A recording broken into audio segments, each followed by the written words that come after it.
Dear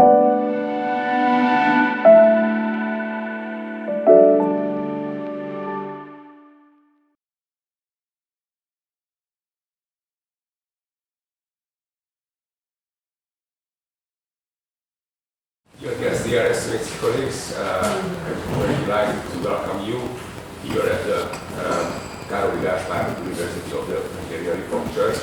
And I would like to ask Professor Robert Szuchy, the Vice Rector of the University, to open the conference and take a short speech for us. Good morning, dear distinguished guests, ladies and gentlemen, friends. I would like to express my gratitude to the organizers, the University of Miskolc, Central European Academy, and for all co-organizers to be here today in Károly Gáspár University. I express my best regards from Trócsányi László, Professor Trócsányi László, Rector of the University, who couldn't attend this meeting today. First of all, I would like to thank for each speaker to taking part of this event, and I think the quality, the outstanding quality, what we will receive today, it's going to be great, and thank you for organizing this event for today. A national symbol is a symbol for any entity considering or manifesting itself to the world as a national community. It expresses the sovereignty of states, but also nations and countries. Symbols are unique, symbols are important. Symbols try to unify the people with their visuality, with their verbal or iconic representation of national people. It also includes values, goals, and also history at the same time. Symbols are also surrounded by history, sometimes patriotism, or also with national feelings. And also symbols are also surrounded by independence, autonomy, or even sometimes separatist movements in some countries. A national symbol can be lots of things. It can be a national anthem, a national flag, or in certain countries like in New Zealand, a national bird, which also included in the constitution of New Zealand. And also national flower is also a national symbol in the South Africa as well. In Central Europe, symbols are very important for us, and I think it's very important to have deep discussions related to that. I'm very happy that by organizing of the Central European Academy, we would like to thank for all co-organizers, which includes Károly Gáspár University of the Reformed Church in Hungary, Ferenc Mádor Institution of Comparative Law, the Central European Association for Comparative Law, and Hungarian Association for Comparative Law as well, as the co-organizers of this event. Ladies and gentlemen, let me thank you again for the invitation and being here for today. And I don't want to waste too much time because I'm a commercial lawyer, so I think there are much more experts in this field. But I'm very happy that we are able to host you in this very nice building, even though that the second half of the building is now closed, but I think we can provide you a nice surrounding and nice environment for a deep and thorough discussions for today. So I hope all of you will enjoy this conference, and now with very great pleasure I would like to honor and introduce our speakers, and I would like to wish you deep discussions, and I would like to wish you a nice event for today. Thank you very much for being here today. Well, technique is always a challenge. Thank you very much, Professor. And I would like to give the floor Mrs. Katarzyna Zombori, the head of the Central European Academy. The floor is yours. Thank you very much.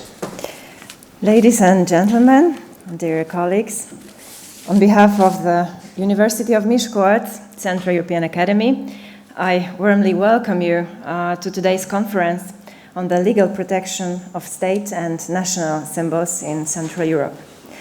The conference has been organized by the Central European Academy in cooperation with Károly Gáspár University of the Reformed Church in Hungary, Ferenc Mádor Institute of Comparative Law, as well as with the Hungarian Association for Comparative Law and the Central European Association for Comparative Law.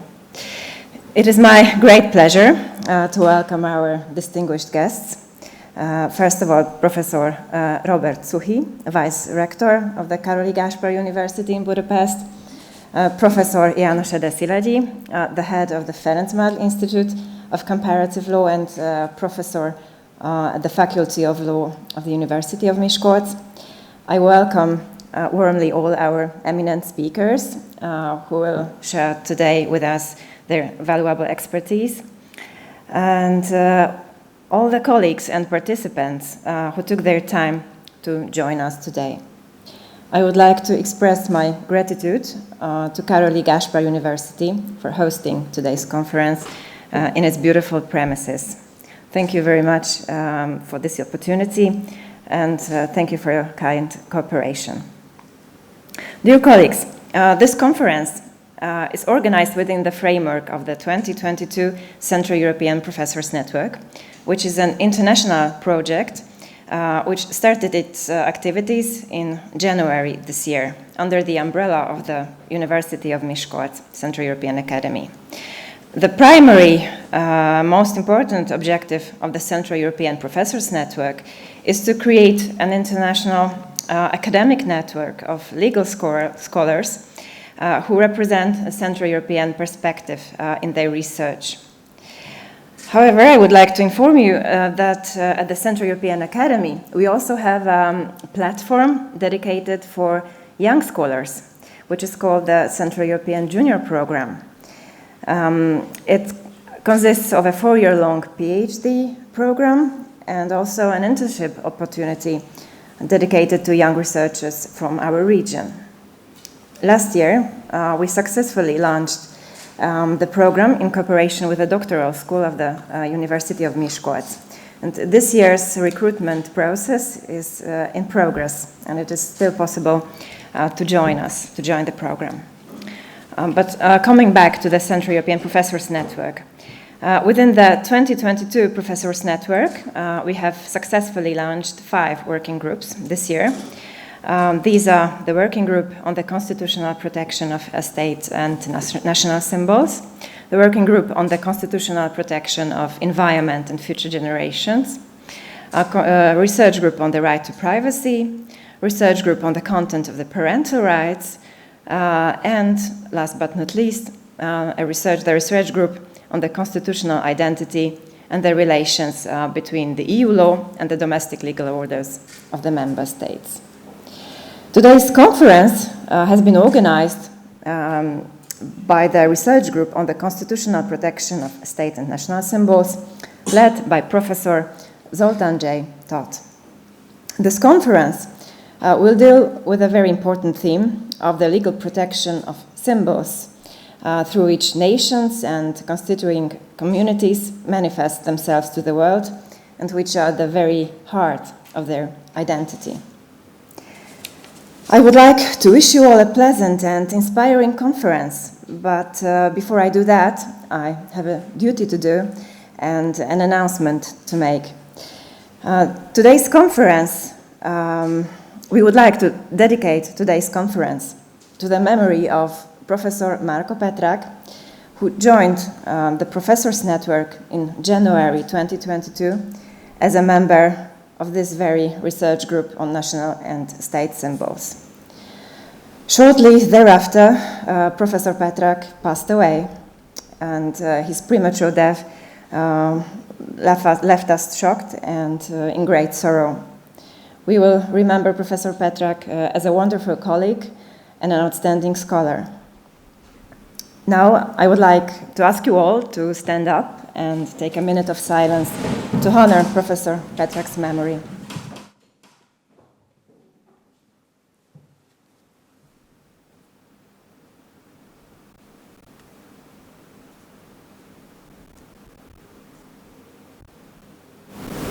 Thank you, and thank you very much for your attention. Have a pleasant conference.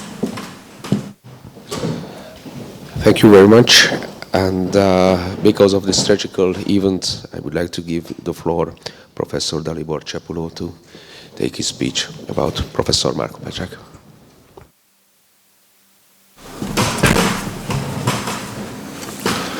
Dear colleagues, I have the sad duty to remind you our late colleague Marko Petrak, a participant in this research project and in some other programs of the Central European Academy, who suddenly passed away in his 50 years of age. Colleague Petrak authored the chapter on the heritage of the Roman law in this region in the CAA book, Lectures on East Central European Legal History, published this year. That was probably one of his 2 last published works. And he also took a part as a peer reviewer in the frame of the CAA. Allow me to briefly remind you on the professional curricula vitae of a colleague Petrak. Professor Petrak was a tenured professor of Roman law and head of the chair of the Roman law at the Faculty of Law, University of Zagreb, where he was also vice dean in 2 mandates, and for several years head of the Institute of Legal History and Roman Law. He authored or co-authored 3 books, co-edited 3 more books, and published very large number of papers and various other contributions, mainly in the field of Roman law. Colleague Petrak graduated law at the Faculty of Law in Zagreb, but he also graduated philosophy at the Faculty of Philosophy, Faculty of Humanistics of the University of Zagreb. There he also studied classic philology and completed 2 years of that study.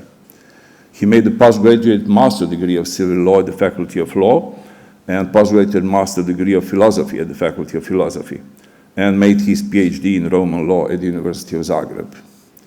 He also spent some time at the Center for Study and Research of the Antique Laws of the University of Pavia. Less known information is that several years ago, colleague Petrak enrolled study of philosophy and theology at the Institute of Philosophy and Theology of the Order of Society of Jesus in Zagreb, a study that is equalized with the study of theology at the Papal University Gregoriana in Rome, but death prevented him to finish that study and obtain the diploma of the Gregoriana. Colleague Petrak was visiting professor at the University of Dubrovnik and gave a number of lectures at several other universities in Croatia and some other countries. He was editor-in-chief of the collected papers of the Faculty of Law in Zagreb, a principal legal journal in Croatia, and member of editorial or advisory boards of journals and other editions in the field of law and humanities in Bulgaria, Italy, Montenegro, Netherlands, and Poland. As well, a member of a number of professional associations in law and humanities, particularly in regard to the Byzantine studies. He was consultant of the Croatian Ministry of Science and Education, and member of some other professional and advisory bodies in the field of law, education, and culture, where he was trying to contribute in shaping higher education and research policy in Croatia.